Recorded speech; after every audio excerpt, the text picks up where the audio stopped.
Itu boring banget. Sumpah itu boring banget. Yo, halo semuanya, selamat datang kembali di video gue. Dan kali ini gue mau buat suatu video yang sedikit berbeda ya. Ini bukan video game atau video update-updatean, tapi ini adalah video gue review film. Dan filmnya itu adalah The Dark Nuns. Ya, ini adalah salah satu film yang gue rasa cukup trending ya waktu beberapa minggu ke belakang. Karena film Korea ya, mungkin salah satu fanbase yang ada di Indonesia itu tentang pecinta Korea itu sangat-sangat besar ya. Jadi film yang cukup booming ya. Dan juga diperankan oleh Song Hye Kyo sebagai pemeran utamanya. Gue mau bikin review film ini tapi nggak terlalu nge-review in-depth-nya tentang sinematografinya, writing-nya, atau apanya. Gue cuman dari pandangan awam aja. Gue hanya menikmati dari alurnya dan juga pemaparan dari film tersebut. Jadi gue nggak terlalu mendalami untuk nge-review film kali ini. Terus gue akan menceritakan alurnya saja sebagai konteks biar tahu tentang apa film ini. Jadi mungkin sedikit spoiler. Jadi gue langsung ngasih tahu aja kalau misalnya film ini adalah bukan tipe film gue. Ini adalah satu film horor yang menurut gue bukan tipe gue banget. Gue ngerasa gue nggak terlalu enjoy nontonnya. Dan gue akan berikan alasan kenapa film ini menurut gue nggak enjoy. So, but no hate kepada orang-orang yang suka film ini. Tapi menurut gue, ini bukan film gue. Kenapa? Secara umumnya itu adalah, ya world buildingnya tuh bagus untuk film ini. Gue suka awalnya, babak awalnya. Tapi konten-konten yang ada di film tersebut tuh kayak di akhir nggak digunakan dengan baik. Dan gue ngerasa kayak hampa aja gitu, kayak nggak jadi apa-apa gitu loh konten-konten yang udah ada disediakan di awal film gitu. Dan akhirnya that's it, nggak ada apa-apa lagi.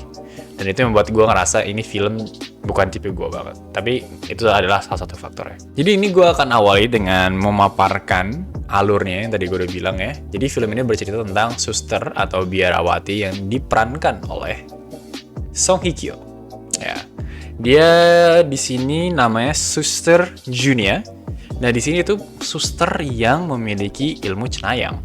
Nah, dia disebut The Dark Nuns karena kalau nggak salah ya, dia sebagai suster yang dimana suster itu jarang untuk melakukan exorcism, dia malah melakukan exorcism. Dan biasanya yang melakukan exorcism itu adalah romo atau bapak, father, kayak gitu. Nah, ini di sini tuh filmnya berpusat kepada si Song Hye Kyo atau suster Junia ini untuk nge-eksorsis orang bersama teman-temannya. Ya kayak gitu lah kurang lebih alur dari film ini. Jadi di awal film ini ada anak namanya Sujung. Nah, bocah ini kerasukan sama roh jahat. Nah, dia karena kerasukan sama roh jahat dipanggil lah eksorsis gitu ya si father ini dan juga asistennya, tapi terlalu kuat. Jadi si father dan asistennya ini tuh nggak bisa untuk nge-eksorsis bocah ini. Datanglah si Song Hye Kyo atau si suster Junia ini untuk nge-exorcise. Dia bisa nge-handle exorcismnya, tapi nggak terlalu bisa. Jadi, maksudnya dia bisa untuk meredakan kesurupannya, tapi roh jahatnya belum keluar dari tubuh bocah ini. Tapi bocah ini akhirnya koma. Jadi mendingannya koma gitu. Dia koma dan udah gak kerasukan, tapi koma. Tapi roh jahatnya masih ada di dalam tubuhnya. Kemudian bocahnya kan tadi koma nih. Habis koma, dia itu dimasukin ke rumah sakit yang lumayan religius. Nah, di sini tuh ada konflik ya di dalam rumah sakit ini. Karena rumah sakit ini religius, dia tuh ada dua perawat. Ada si dokter, ada si suster. Nah, di sini tuh suster sama dokternya sama-sama religius. Mereka tuh sama-sama father ataupun biarawati ataupun romo. Semuanya tuh orang-orang religius di situ. Nah, di sini ada satu suster, namanya Suster Michaela, diperankan oleh Jun Yubin. Dan juga Father Paulo yang diperankan oleh Lee Jin Wook. Dan mereka itu kayak bertolak belakang gitu, berkonflik gitu. Kenapa? Karena si Sister Michaela ini atau si Sister Michaela ini, dia itu memiliki ilmu cenayang sama kayak si Sister Junia atau si Song Hye Kyo. Dan juga si Father Paulo ini orangnya scientific banget. Dia nggak percaya itu hal-hal cenayang gitu. Jadi si Father Paulo ini adalah mentor dari si Sister Michaela ini. Jadi yang dia ngerasa si cenayang ini dia nge-press gitu ya, ngebungkam kekuatan cenayangnya atau lebih ke nge-influence gitu ya. Kalau misalnya itu bukan beneran, itu nggak ada. Dia lebih ke pendekatan saintifik. Jadi begitu, ada orang cenayang memiliki ilmu cenayang sensitif terhadap hal-hal goib, tapi dia memutuskan untuk meredam kekuatan itu dan lebih menggunakan pendekatan saintifik. Nah, karena si bocah ini makin buruk ya keadaannya, karena setelah di exorcism itu dia nggak membaik, si Song Hye Kyo ini dia nge-propose atau merencanakan untuk membawa bocah ini keluar dari rumah sakit dan dibawa ke kuil bersama si Sister Mikaela. Tapi kan Sister Mikaela ini orangnya mencoba untuk tidak menggunakan pendekatan goib ya. Jadi dia sedikit konflik gitu ya. Konflik, aduh kayak jangan dibawa deh, kita menggunakan dokter-dokter yang udah terbukti aja gitu. Tapi in the end ya dibawa juga ke kuil. Nah, pas sampai di kuil, dia dibantu oleh beberapa dukun, dibantu sama si Sister Junia juga, dan dibantu sama Sister Mikaela. Pokoknya semua orang yang ada di kuil itu membantu dalam proses ruqyah ini atau exorcism ini gitu. Tapi ya Indian gagal lagi gitu, karena rohnya terlalu jahat dan terlalu kuat. Nah terus karena rohnya itu dia kayaknya dia makin lah ya, roh jahat ini makin karena diusik terus ya, diganggu terus dengan acara exorcism kayak gitu. Akhirnya bocah ini dibawa ke biarawati, daerah tempat biarawati gitu. Kenapa? Karena dia ngerasa dokternya si Father Paulo ini ngerasa bocah ini makin buruk karena roh jahat. Gue bawa ke tempat biarawati, di mana ini tuh tempat untuk menangani orang-orang yang memiliki kondisi yang kayak gini, kayak gitu.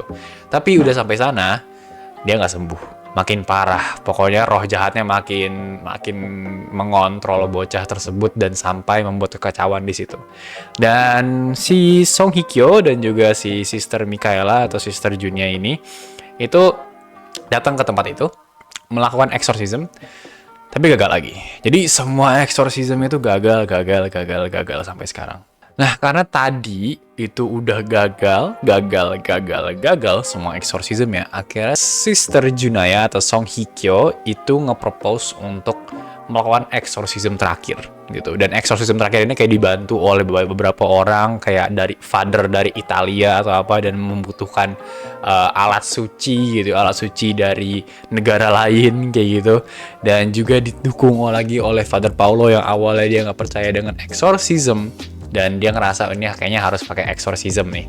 Dan dibantu juga oleh Sister Mikaela, dan juga dibantu oleh satu dukun dari kuil yang sebelumnya. Jadi exorcism terakhir ini adalah klimaks dari film ini. Kalau nggak salah dia itu memakan 10-20 menit dari film ini, ya lumayan lama lah ya exorcism terakhir ini. Dan Indian berhasil, tapi gue ngerasa kurang menantang. Jadi di ending filmnya itu si Suster Junia atau si Song Hye Kyo itu mati karena roh jahatnya udah keluar, tapi roh jahatnya itu keluar dimasukin ke rahim dia. Jadi untuk mematikan roh jahatnya dia harus mati kayak gitu. Tapi ya tidak apa ya, menurut gue tidak seru gitu, karena saat dia istilahnya bunuh diri nggak sedih, nggak dramatis, it's just nggak seru gitu menurut gue. Nah terus film ini tuh kurang menantang guys, karena dari awal film sampai akhir film itu jump scare-nya cuma satu kalau nggak salah, sangat-sangat dikit. Gue bukan bilang kalau film horor banyak jump scare itu sama dengan bagus, tapi elemen yang membuat tegang, menegangkan, menantang, atau bikin kita in the edge of our seats itu nggak ada di film ini. Itu sangat-sangat boring guys. Kayak menurut gue kayak kurang banget lah untuk suatu film horor ya menurut gue. Dan gue mau menekankan kembali kalau misalnya world building itu sebenarnya bagus film ini, tapi apa ya, ada konten yang banyak disampaikan di awal film, tapi di ending tuh nggak diulik kembali gitu. Jadi menurut gue kurang banget kayak gitu, dan kayak gak semuanya tuh diekspor dengan baik, yang akhirnya membuat kesan di gue tuh kayak ini film apa sih gitu. Dan yang gue rasa film itu pengen menonjolkan aspek horror tuh di horror yang lain. Kayak lu ngerti gak sih film-film horror yang kayaknya bikin kita terganggu gitu ya, kayak disturbing atau membuat kita tidak nyaman atau membuat kita kayak merinding gitu. Kayaknya gue rasa film ini tuh pengen kayak gitu, tapi tidak tersampaikan dengan baik gitu, sehingga hasil akhirnya ya udah gitu, kayak nggak berkesan gitu. Terus ini film horor, elemen horornya itu kayak nggak dapet. tadi udah gue sampaikan beberapa aspeknya, kayak nggak ada taruhannya yang kuat gitu. Biasanya kan kalau di film-film horor tuh kayak, wah kita takut karakter ini mati, kita takut karakter ini terluka dan lain-lain. Ini tuh nggak ada gitu, kayak nggak dapet gitu loh guys. Gue nggak tahu kenapa, gue nggak bisa jelasinnya gitu, kayak nggak ada gitu. Dan film ini tuh kayak cuman rentetan rukiah dari satu awal film tuh, yang awalnya si bocah itu kesurupan sampai akhir rukiah, yang dimana setiap rukiahnya itu menurut gue nggak terlalu menegangkan, nggak menegangkan sama sekali sih. Kayak there's no trade off, setiap rukiah tuh kayak nggak seru gitu loh. Dan yang bikin gue gedek adalah, ini mungkin adalah salah satu aspek filmnya, yaitu adalah detail ya, bukan aspek film tapi detail dari film ini. Gue bukan gedek sih, tapi lebih ke ya gitu lagi gitu. Roh jahat ini, bocah ini akan lemah kalau diguyur sama air suci. Ya kalau gitu kan dari awal digenang aja sama air suci, dimandiin aja sama air suci, nggak sih? Itu yang bikin gue kayak, ampun, air suci lagi. Dan jadi kayak nggak seru gitu menurut gue. Dan ini adalah juga detail dari filmnya, bukan detail sih, tapi lebih mungkin actingnya. Tapi ini cuma satu doang yang gue singgung. Saat bocahnya kesurupan, dia tuh beda suaranya. Jadi kalau misalnya dia ngomong kayak gini, suster, aku sakit, kayak gitu. Tapi kalau udah kesurupan, suara jadi kayak, suster, aku akan membunuhmu. Kayak gitu aja. Tapi nadanya, terus suaranya, serak-seraknya itu kayak nggak bikin serem gitu. Jadi kayak, apaan sih? Kesurupannya jadi aneh gitu loh. Dan ini kan berkaitan dengan exorcism ya. Mungkin sebenarnya ini untuk audiens Korea, yang dimana gue rasa audiens Korea akan merasa film ini akan serem gitu ya, karena ada exorcism yang menyangkut kultur Korea gitu ya, budaya-budaya Korea. Tapi ya baik lagi, karena udah masuk Indonesia, ataupun secara pribadi gue yang ngerasa kalau misalnya ini nggak terlalu melekat di diri gue, jadi gue ngerasa nggak serem sama sekali kayak gitu, nggak ada serem-seremnya gitu film ini. Dan yang terakhir, yang tadi gue bilang, exorcism terakhir itu merupakan klimaks filmnya. Itu tuh lama banget guys, dan kayak menurut gue terlalu lama ya untuk suatu scene atau suatu babak dari film. Jadi gue ngerasa nggak enjoy nontonnya. Dan kenapa? Itu nggak cuman karena terlalu lama, tapi nggak ada taruhannya, nggak ada trade off ya. Lu kalau misalnya nonton film gitu ya, kalau di ending akhir dan lain, lu pasti kan kayak, aduh gue takut nih orang kenapa-napa gitu, gue takut si aktor ini atau pemain ini gimana-gimana gitu, karakternya ini gimana-gimana, itu nggak ada. Dan itu yang bikin aspeknya hilang. Kalau misalnya kita deg-degan tuh hilang, itu satu. Terus yang kedua, itu adalah exorcism itu sangat-sangat boring. Karena exorcismnya itu cuma ngata-ngatain satu sama lain. Jadi gini, si Sister Junia dan ini si yang kesurupan. Ini roh jahat, ini susternya. Susternya itu pengen dapat nama si roh jahat ini untuk bisa dieksorsis, kayak gitu. Tapi si roh jahat ini kan gak mau dieksorsis. Akhirnya dia ngata-ngatain nih. Nah akhirnya ngata-ngatainnya kayak misalnya gini, si Suster Junia bilang, kamu roh jahat terkutuk, kamu busuk, kamu tuh lemah banget, cuman bisa ngerasukin bocah. Terus roh jahatnya balas, kamu suster biadab atau apalah, kamu suster lajang, kamu tuh tidak cocok hidup dan lain-lain. Akhirnya itu satu. Terus ngatain lagi, kamu roh jahat hanya berani kepada orang yang lemah.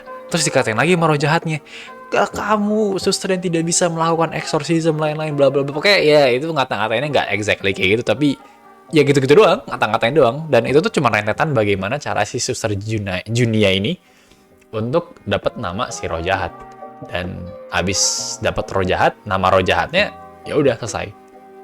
Itu boring banget, sumpah itu boring banget. Dan selama proses exorcism itu di akhir, itu nggak intens sama sekali guys. Jadi kayak apa sih gitu loh, ngerti gak sih? Kayak jadi nggak seru gitu loh guys, kayak nggak banget gitu menurut gue ya. Jadi itu adalah alasan kenapa film ini menurut gue kurang banget dan bukan tipe gue banget. Dan apalagi itu klimaks itu harusnya menjadi kumulatif ya, istilahnya bisa menjadi aspek terakhir dari film yang dimana itu bisa memberikan kesan baik kepada kita, dan ini enggak. Dan sama klimaks itu berjalan, karena itu cuma rentetan exorcism dan cuma ngata-ngatain satu sama lain, gue kayak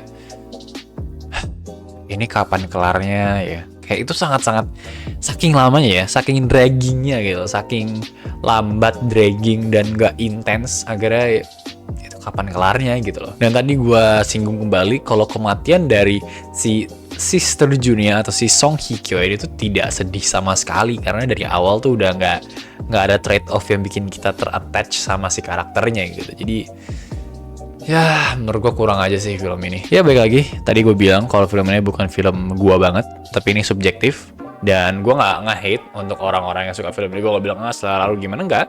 Ini honest opinion gue aja tentang video ini. Tapi ya baik lagi, itu subjektif. Dan I gotta say it's kind of bad film. Gue kasih skor 5 lah, 5,5 I guess. That's a good score for it. Yeah. Tapi ya menurut gue, for me, it's a bad film. Gitu. It's a bad horror film gitu menurut gue ya. Tapi harus ada beberapa aspek yang gue apresiasi dari film ini, yaitu dia bisa nge-explore budaya Korea yang dicampur dengan budaya Western gitu. Bukan Western sih, tapi lebih ke religius dari itu kalau nggak salah Kristen, Katolik, gue nggak tahu sih agamanya apa. Tapi dia bisa nyampurin dengan kultur Korea dengan eksorsismnya gitu. Jadi kayak misalnya di agama tersebut ada eksorsism dicampur dengan budaya Korea tentang eksorsisme. Jadi itu sih yang bikin gue ngerasa itu adalah salah satu aspek bagusnya dari film itu. Tapi ya overall ya yang sudah gue katakan, it's a bad film. It's a 5.5 out of 10. 5,5 dari 10 ratingnya dari gue. So ya, I mean I'm not anyone. Gue bukan movie critics atau lain-lain, tapi gue sebagai orang awam yang nonton itu, gue ngerasa gue gak enjoy nonton film itu. So yeah, that's all about it. So I'll see you guys in the next video. Stay safe, stay healthy, stay happy. Bye-bye.